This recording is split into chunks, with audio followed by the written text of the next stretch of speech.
I pull up, roll the window down it. I pull up, roll the window down it. Yeah, I pull up, roll the window down it. Baby, you don't know what you do to me. Between me and you, I feel like chemistry. I won't let no one come and take your place. Cause the love you give, you can't be replaced. It's not in the case of anybody. That's why I spend my life with you. Hi, hotties, kettles, tea stirs. You're here for hot tea. All commentary is alleged, and in my opinion, this is for entertainment purposes only. You looking cool? How you doing? What's been going on? Living life, you know, dating. Yeah. Doesn't Law look so cute? Look just like his Uncle Martell. I don't know how that happened. Hold on. Drink a little bit more so you can tell the truth. Destiny and a girl. So y'all got to know I was going to hit y'all with a Debunked shirt after last night's live with Jay Taylor. And again, shout out to Jay Taylor because he revealed some tea from the cast, and he also revealed some details about the scenes that we didn't know, and he also gave us a clear breakdown and timeline that I think we should all question in regards to Dusty Dan Trash Can Stan and her delusions, in them adding the description to the reunion being that Dusty Dan Trash Can Stan confronts Mel about Mel and Martell grooming her. I think that is absolutely crazy. It's nonsense, and we're tired of these theatrical, boring, tired, lying, drawn out, ridiculous storylines and plots. So in this debunkture, we have to pose a few questions, and one of those questions are when did Mel have the time to groom you? Because if I'm not mistaken, you spend all, if not majority of your time with Mel's baby mama, and you've spent all of that time with Mel's baby mama since the divorce. You clearly chose a side, which is Mel's baby mama. You clearly couldn't be neutral, which is how Mel ended her friendship with you, because you were too involved running her business back to her abuser. And I think that's interesting how you like to say you have this DV awareness for survivors and victims when you literally coddled, protected, and nurtured a abuser while villainizing a victim. We're going to talk about all the men Dusty Dan has allegedly been in connection with since she has been on the show, but for right now I want to speak about how Dusty Dan Trash Can Stan has been the only one to allude any type of intimacy with Mel's baby mama. And I think it's crazy and ridiculous that the description would say that Mel and Martell groomed Dusty Dan, when in reality I feel like she has been intimate with Martell, whether on an emotional level or on a physical level. Y'all get in the comment section and let me know what you think. And people have been saying that all across social media, and instead of them truly talking about what people are talking about on social media, which is not Mel's bad butt job, they want to talk about shit nobody is saying. The fact that Dusty Dan Trash Can Stan and the producers, in my opinion, are trying to change the narrative by saying Mel and Martell groomed her, when in reality, girl, we all feel like you had some intimate moments with Mel's baby mama and Mel's baby mama alone, and Mel had nothing to do with it. Because give us a timeline. When did this happen? And we know it didn't happen. But again, she is documented on multiple interviews alluding to it being some type of intimacy, or could be some type of intimacy, with Mel's baby mama. And then in the next breath, she is screaming at Mel on the girls trip saying, you know, me and Mel's baby mama don't have nothing going on. So it's pick a side, Dusty Dan Trash Can Stan and producers. Like, come on now. I'm probably one of the only female friends Martell got that he ain't. And for somebody that run around screaming that Mel's baby mama is their brother, I think that's a weird comment to make. You know what I mean. But I've known Martell since I was 15 years old, and that's my brother. So basically, based on the description of the episode, they're saying that the boy that is her brother that she's known since they were 15, that Miss Marlene said she don't know nothing about, had groomed her.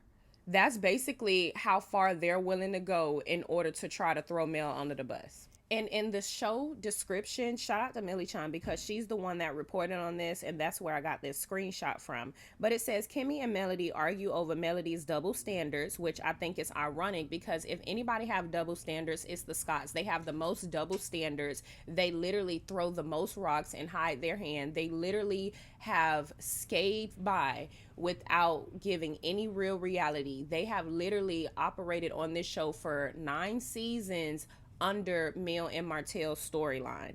But it also says Dusty Dan claims Martell and Melody groomed her for a threesome. Sonny joins the cast on stage to hash out her issues with Destny. So again, it's stating that Dusty Dan claims Martell and Melody groomed her for a threesome. And when would she have had the time to groom you for a threesome? Because if you guys watched the live last night that I did with Jay Taylor, he basically ran down the timeline. Dusty Dan Trash Can Stan, she had got engaged in 2018, 2019. She had got married in 2019, 2020. And no, she had got married in 2019 because I think that's when he said Sugar Mama was born. Don't worry, I'm going to reclip it and repost it, just that part, for us all to rewatch. And by that time, Dusty Dan Trash Can Stan, I mean, Mel was getting a divorce in 2020. So, and you clearly chose a side. So again, when did they groom you for a threesome? I think Jay Taylor made some clear, very good points. First of all, Mel was pregnant when you came back around the circle in Huntsville, so make it make sense.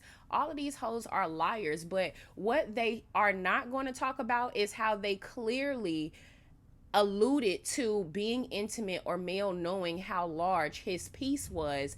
And they also alluded to her son looking like Mel's baby mama. Marceau said out his own mouth that they even felt like he even felt like they could have had something going on, or he could see why Mel would feel like they had something going on, because they always allude to it. Why can we not be real? Baby. Red team, big D energy. There we go! I think winning that musical chairs is like a look energy, really. Musical chairs, winner. Won then. No.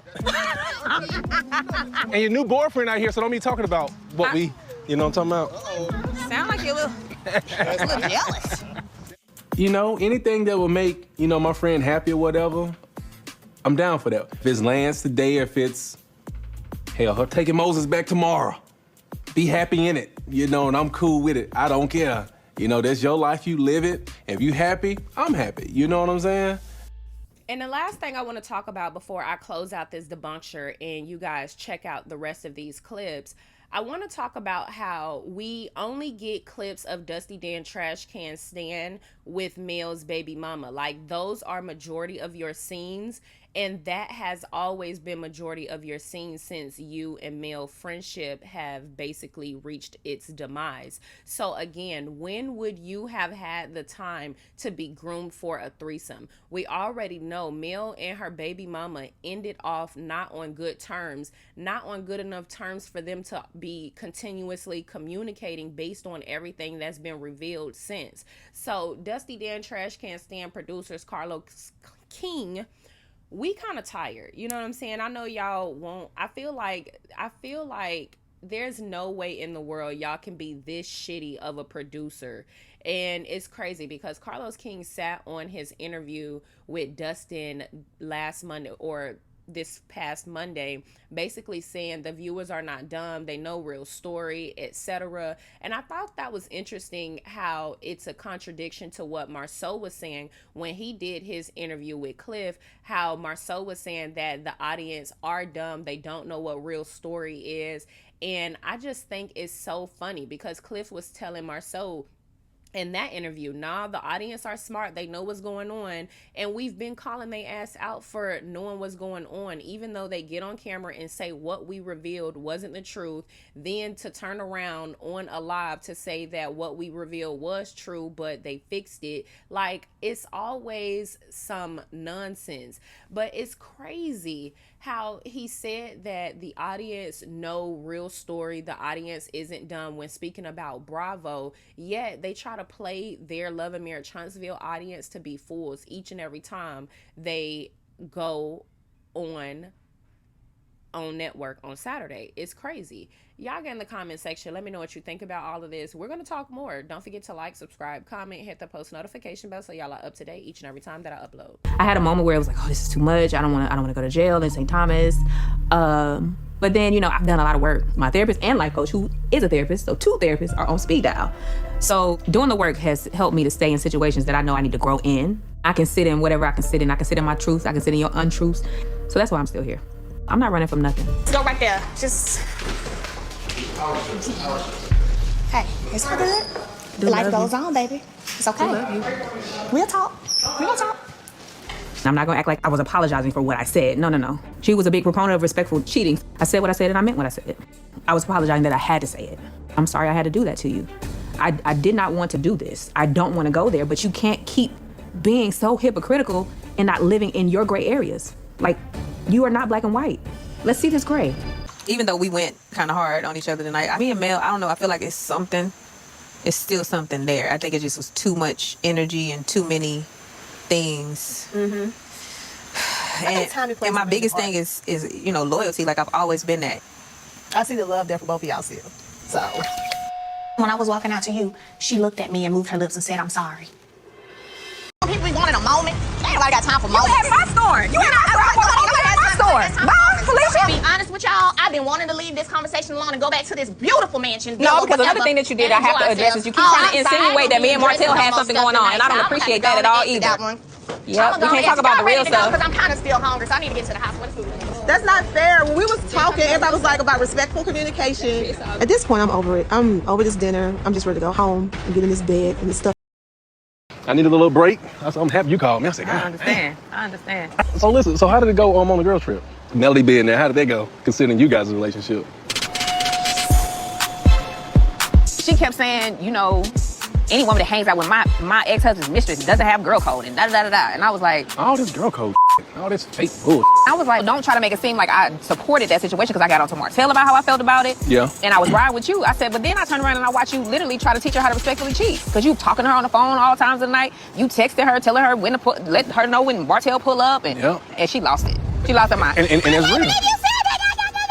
And that's real. It was almost like you wanted me to go out there and cheat so you can catch me, so you can have something to talk about. At that point, I fell back. Like, what I'm gonna fight this battle for? Right. I mean, you're not even fighting. You're so not, yeah. It is what it is. People can feel how they feel about it. But you know what's funny though? What's that? After that, she was so nice to me. I honestly can't keep up with how many faces Melody has. I don't know if it's 2, 3, 4, 5, but one minute she's screaming and yelling, and the next she's being cordial, and she's still avoiding what the real issue is. And I'm really tired. I'm way over trying to figure it out. Yeah, I pull up, roll the window down it. I pull up, roll the window down it. Yeah, I pull up, roll the window down it. Baby, you don't know what you do to me. Between me and you, I feel like chemistry. I won't let no one come and take your place. 'Cause the love you give, you can't replace. It's not in the case of anybody. It's right of mine.